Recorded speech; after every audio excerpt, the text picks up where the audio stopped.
हाथी और दर्जी की कहानी। एक गांव में एक दर्जी रहता था। वह नेकदिल, दयालु और मिलनसार था। सभी गांव वाले अपने कपड़े उसी को सीने दिया करते थे। एक दिन दर्जी की दुकान में एक हाथी आया। वह भूखा था। दर्जी ने उसे केला खिलाया। उस दिन के बाद से हाथी रोज दर्जी की दुकान में आने लगा। दयालु दर्जी उसे रोज केला खिलाता।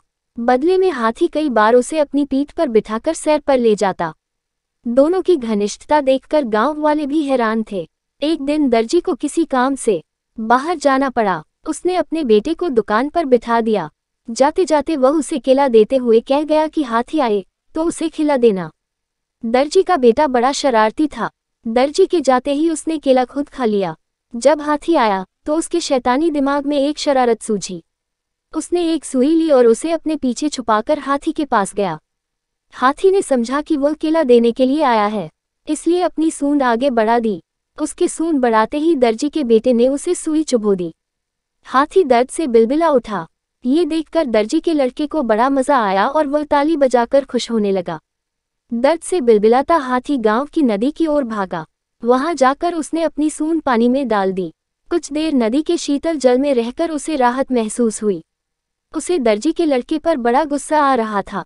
उसने उसे सबक सिखाने की ठानी और अपनी सूंड में कीचड़ भरकर दर्जी की दुकान की तरफ बढ़ा।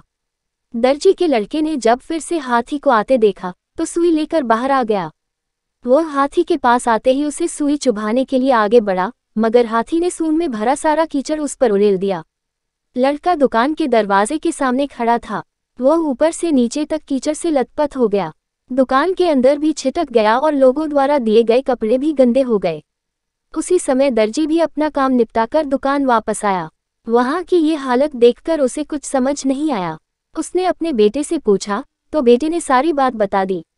दर्जी ने बेटे को समझाया कि तुमने हाथी के साथ बुरा व्यवहार किया है, इसलिए उसने भी तुम्हारे साथ वैसा ही व्यवहार किया है। जैसा व्यवहार करोगे वैसा ही पाओगे। आज के बाद किसी के साथ बुरा मत करना। फिर दर्जी ने हाथी के पास जाकर उसकी पीठ सहलाए और उसे केला खिलाया। हाथी खुश हो गया। दर्जी के बेटे ने भी उसे केले खिलाए, जिससे हाथी और उसकी दोस्ती हो गई। उस दिन के बाद से हाथी दर्जी के बेटे को भी अपनी पीठ पर बिठाकर घुमाने लगा। अब दर्जी के बेटे ने शरारत छोड़ दी और सबसे अच्छा व्यवहार करने लगा। सीख, जैसा करोगे वैसा भरोगे। जैसा व्यवहार दूसरों से चाहते हो वैसा व्यवहार दूसरों के साथ करो। बुरे काम का बुरा नतीजा।